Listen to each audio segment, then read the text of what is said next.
Las gemelas. Había dos hermanas gemelas que se llevaban muy bien, como si hubiesen nacido siendo amigas, nunca se peleaban, rara vez discutían, compartían todo lo que podían, tenían las mismas aficiones y aversiones y hasta vestían parecido. Toda su vida habían estado en un barrio tranquilo, una zona residencial algo alejada del ajetreo propio de tantas partes de la urbe. Aunque ahora por razones laborales, su madre les había dicho que debían mudarse a una zona distinta de la ciudad, una parte en la que había mucha más actividad y en consecuencia debían tener más cuidado. Llegó así un día en que llamaron a la madre del trabajo y, a diferencia de tantos otros días, las niñas debían cruzar solas una calle bastante transitada. Como habían atravesado esa calle cientos de veces junto a ella, la madre pensó que podía despreocuparse de sus hijas y les dijo que tenía que irse rápido y que ellas podían cruzar solas sin problemas siempre y cuando miren a uno y otro lado y estén bien atentas a los automóviles. Las niñas siguieron el consejo de la madre y ésta siguió su rumbo dándoles la espalda, pero, ni bien hubo caminado un par de metros, oyó un ruido espantoso, algo parecido al ruido que hace un coco al quebrarse. Eran sus hijas, tendidas sobre el pavimento con las cabezas aplastadas y los cerebros desparramados junto a esquirlas de hueso. A lo lejos un camión huía a toda velocidad. El conductor probablemente distraído con el teléfono o quizás tras haberse tomado un par de copas a la hora de la comida, las arrolló sin tan siquiera reducir su velocidad. El imprudente conductor al sentir los cuerpecitos aplastarse bajo las ruedas del camión aceleró y no solamente no las auxilió, sino que además puso en peligro a otros conductores que pudieron sufrir un accidente al cruzarse con él en su desesperada huida. Por desgracia todo el mundo quedó tan conmocionado que nadie tuvo tiempo de apuntar su matrícula por lo que escapó impune. La madre lloraba desconsoladamente en medio del tráfico detenido. Gritaba y agitaba sus cuerpecitos como esperando que se levantaran de nuevo y le ofrecieran una de sus sonrisas. ¿Cómo podría superar la pérdida de sus angelitos de tan solo 8 años? Dicen que el tiempo es el mejor remedio y así fue. Era joven, tenía apenas unos 28 años y un par de años después se quedó de nuevo embarazada. Casualidades del destino, tuvo otra vez gemelas. El problema es que no lograba olvidar del todo a sus hijas fallecidas, sobre todo porque de alguna u otra forma sus nuevas gemelas que ahora tenían justo la edad en que murieron las anteriores, le recordaban a sus primeras hijas. Tenían tantas cosas en común que algunas veces incluso se equivocaba de nombre al llamarlas y estallaba en lágrimas al recordarlas. Pero esta vez por nada del mundo descuidaría a sus pequeñas. Las tenía terminantemente prohibido cruzar la calle solas. Un día sin embargo vio que mientras jugaban en el parque cerca de su casa se estaban acercando demasiado a la calle y, aterrorizada, les gritó para que se detuvieran, a lo cual ellas respondieron al unísono: no pensábamos cruzar, ya nos atropellaron una vez aquí y no volverá a ocurrir. El amigo imaginario. Cassandra era una tímida niña de 6 años que prefería la compañía de sus muñecas a relacionarse con otros niños. Por este motivo no le resultó muy duro cambiar de casa y dejar atrás su antiguo barrio y colegio cuando sus padres decidieron mudarse. Sus padres estaban preocupados por el cambio, pero sabían que con el tiempo acabaría disfrutando de su nuevo hogar. Una vieja mansión que tenía un gran jardín, con un columpio, un tobogán e incluso una pequeña casita de madera en el árbol. La niña se acostumbró enseguida a su nuevo hogar. Pero tener tanto espacio para jugar la volvió incluso más retraída y solitaria. Cassandra solía subir con sus muñecas a la casa del árbol y pasaba allí varias horas hablando sola, según ella, con su amiga Ana. Los padres no le dieron mucha importancia pues sabían que a esa edad eran comunes los amigos imaginarios. Las vacaciones de verano pronto acabarían y con el nuevo curso escolar haría nuevos amigos en clase. Los días pasaban y el comportamiento de la niña cada día era más extraño. Casi no hablaba con sus padres y aprovechaba cualquier momento para refugiarse en su casita del árbol. Los padres podían escucharla hablar durante horas con su amiga Ana. Pero lo que más les preocupaba era que cada vez conciliaba peor el sueño, hablaba dormida y parecía sufrir pesadillas pues era habitual que entonara frases como «tengo frío», «no puedo ver» o «ayúdame». Una noche la madre sintió pasos en el pasillo, asustada avisó a su marido, quien salió a ver y se encontró a Cassandra caminando sin rumbo. La niña parecía sonámbula y, cuando su padre la llamó, se despertó totalmente aturdida y sin saber qué hacía de pie fuera de su habitación.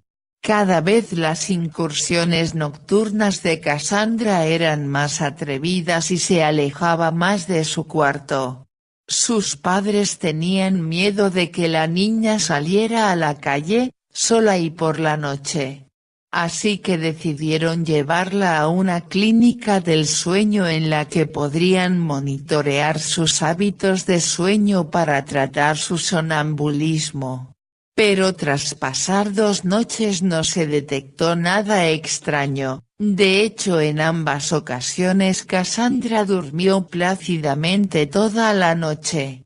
El psicólogo tampoco ayudó mucho, únicamente les confirmó lo que ellos ya sabían, que tenía una amiga imaginaria que se llamaba Ana y que tenía su misma edad.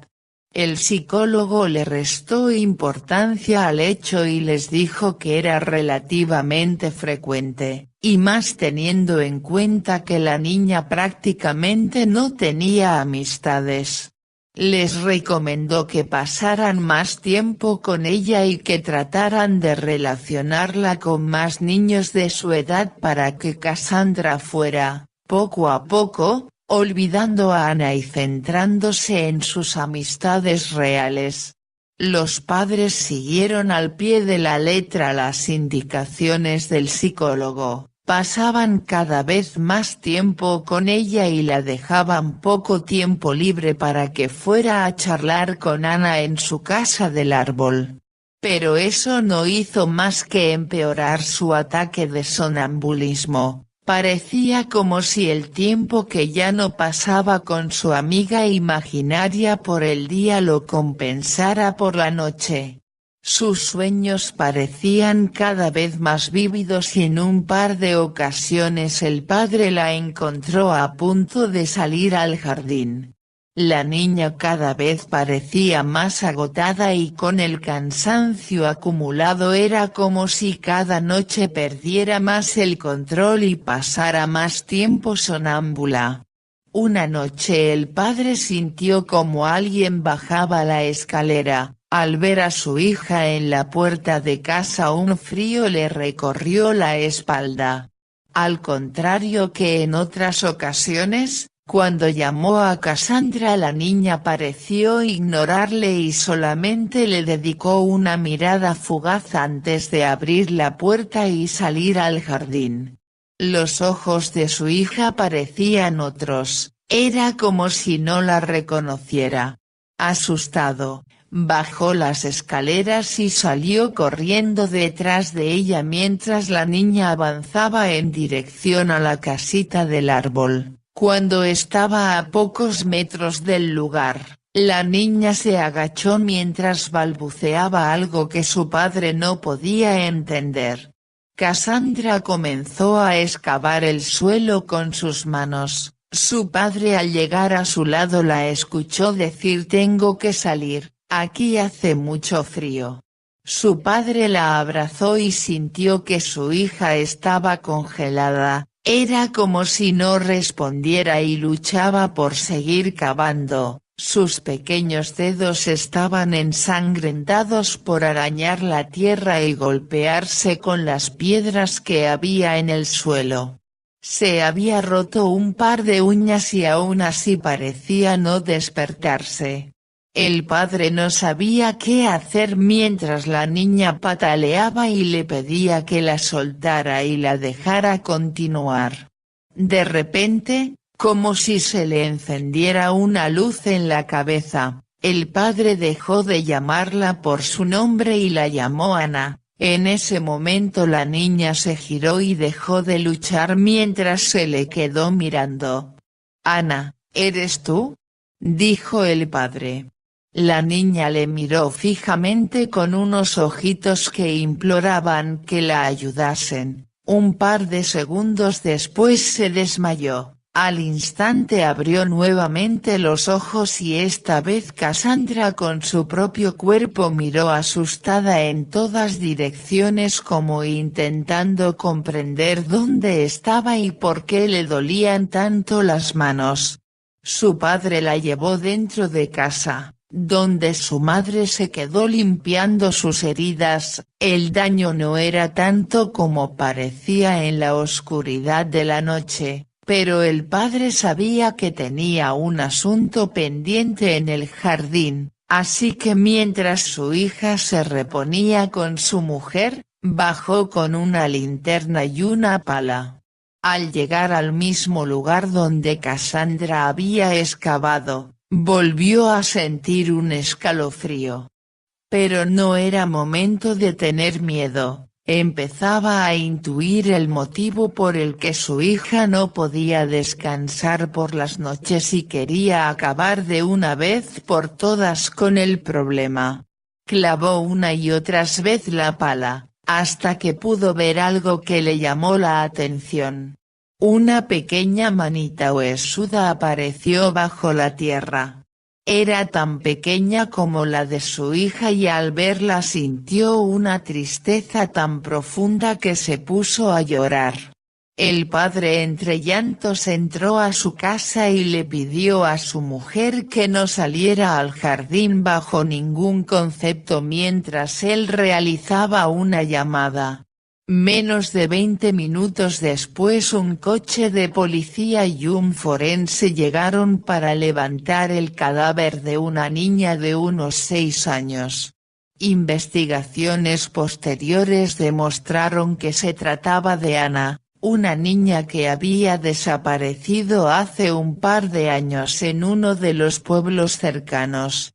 La niña al parecer había sido asesinada, pues su cadáver mostraba signos de violencia.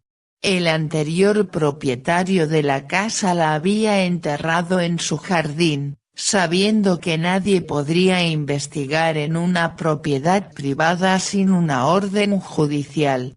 Ana nunca más se comunicó con Cassandra. Parece que, al desvelarse su asesinato y detenerse a su asesino, por fin pudo descansar. Pero Cassandra siempre guardaría el escalofriante recuerdo de cuando hablaba con un espíritu que no podía descansar. Nota: siempre se ha creído que los niños tienen un don especial para ver los entes del más allá. Muchas personas identifican los amigos imaginarios, que muchos niños tienen a determinada edad, con la presencia de espíritus que podrían relacionarse y comunicarse con ellos. ¿Será verdad la leyenda? ¿Pueden los niños ver fantasmas? Y lo que es más escalofriante, ¿pueden comunicarse con ellos?